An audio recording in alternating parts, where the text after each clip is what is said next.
What if your bank has already told HMRC something about your money and you'll never see the letter that started it all? Right now, thousands of pensioners across the UK are being quietly flagged for things they didn't even know were rules.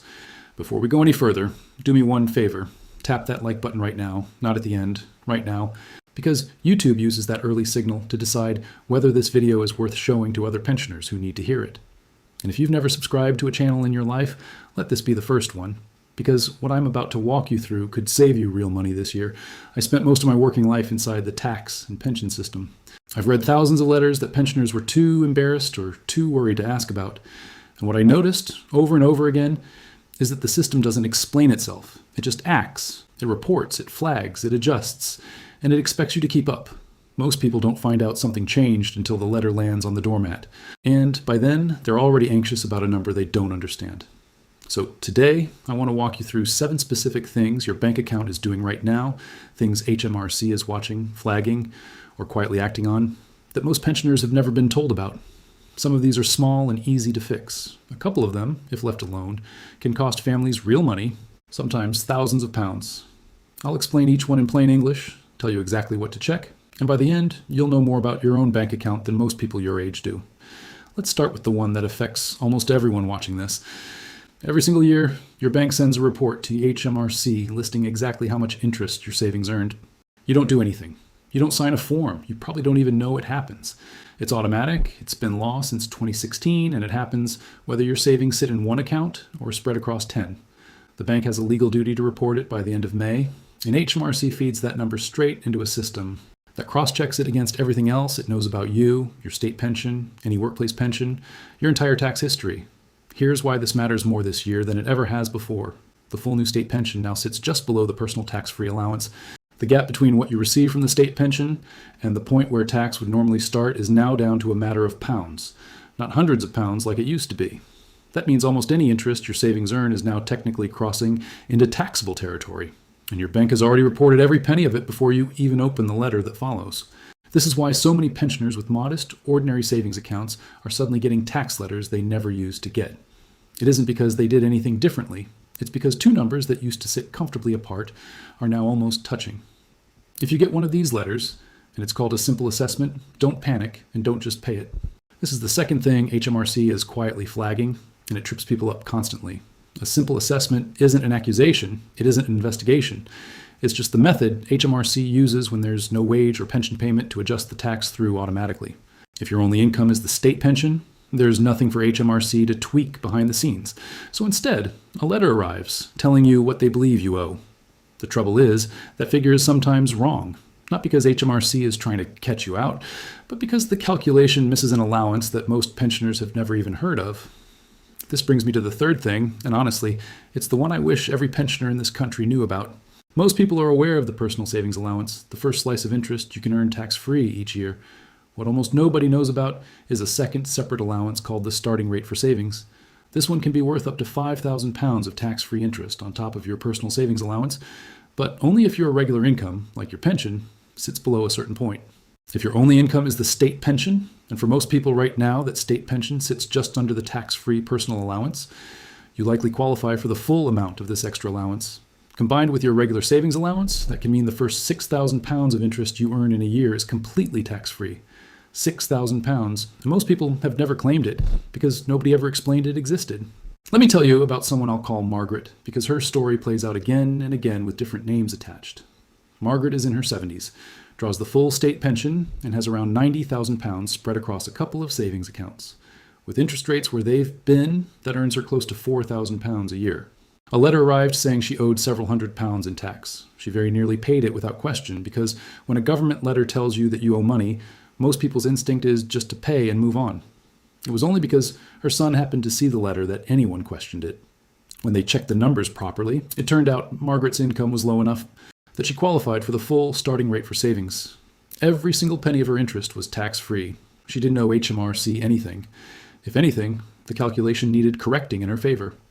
If you ever receive one of these letters and the number feels wrong, ring HMRC and ask them directly whether the starting rate for savings has been applied to your calculation. That single question tells them you understand exactly what you're asking about, and it tends to get things sorted far faster than simply disputing the figure in general terms. I'll say clearly, I'm sharing what I've learned from years inside this system, not giving you personal financial advice. If your situation involves more than one income source or a larger amount of interest, that's worth a proper conversation with an accountant or a free appointment with PensionWise. Now, before we move into the next set of things being flagged, and these get a bit more serious, let me ask you something. How many people in your life, your parents, your neighbors, your friends from church, or the Bulls Club, are sitting on savings and have absolutely no idea any of this applies to them? Share this video with one of them today. Not because I'm asking for a favor, but because this is exactly the kind of information that gets missed until it costs someone money. Let's talk about the fourth thing, and this one surprises people every time I explain it, because banks are legally forbidden from telling you it's happening. Every bank in the UK has a legal duty to report certain transactions if they suspect, even slightly, that money might be connected to criminal activity or unusual movement of funds. This isn't about you doing anything wrong, it's about patterns. If you've withdrawn roughly the same amount every week for years and suddenly take out several £1,000s in cash, that shift in pattern is exactly what triggers software inside the bank to raise a flag. There's no minimum amount involved. It's not about how much money it is. It's about how different it looks from your usual behavior. And here's the part that catches people out. If a report like this is filed, the bank is not allowed to tell you. It's actually a criminal offense for a bank employee to reveal that this has happened. So you could have a flag sitting quietly against your name and never know it. I heard this story constantly during my time helping pensioners. Someone inherits money or sells a car or receives a lump sum from a family member and deposits it in cash. Nothing happens outwardly. No phone call, no letter, nothing dramatic. But behind the scenes, a flag was raised, and if there was no paperwork to explain where the money came from, that flag simply sits there. The fix is simple, and it costs you nothing. If you're about to deposit or withdraw an amount that's unusual for your normal pattern, keep the paperwork. A letter from a solicitor confirming an inheritance, a receipt from selling something, even a short written note explaining who gave you money and why. Not because you owe anyone an explanation, but because having that answer ready means any question about it resolves quickly and quietly, long before it becomes something you have to worry about. The fifth thing connects to a newer piece of legislation that came into force recently, and it specifically concerns pensioners claiming means-tested support, things like pension credit, housing benefit, or universal credit. Under this new law, banks can now be required to share certain information with the Department for Work and Pensions to check whether the savings and circumstances someone has declared actually match reality. I want to be clear here. Your state pension itself is not affected by this. This is entirely about means-tested benefits, where your savings level directly affects how much support you receive. If your savings have grown since you last updated your figures, whether through inheritance, selling a property, or simply years of careful saving, and you're claiming something like pension credit, this is worth checking now rather than later. Savings above a certain threshold begin reducing what you receive, and above a higher threshold, they can stop your entitlement altogether. If your declared figures are accurate, there's nothing here to worry about. But if they've drifted out of date, updating them now is far better than having a mismatch discovered later. We've covered 5 things so far, all of it quiet machinery running behind the scenes, systems that were built to catch fraud or manage tax, not to catch out ordinary pensioners, but that sometimes do exactly that simply because nobody explains how they work. The next 2 are different. These aren't about systems, these are about decisions. Decisions made with completely good intentions that quietly cause far more damage than any tax letter ever could. If this video has been useful so far, do something for me. Comment the word checking below right now so I know how many of you are actually going to look into this today rather than just watching and moving on. It genuinely helps me know what to cover next, and it takes 2 seconds. Here's the 6th thing, and in my experience, it's the single decision that causes the most heartbreak in families. Almost always made out of love, almost always by someone with no idea what they were setting in motion. At some point, someone suggests adding a son or daughter to a bank account.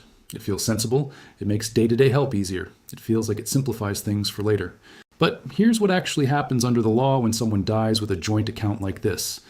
Most joint accounts in this country automatically pass, in full, to the surviving named holder the moment the other person dies.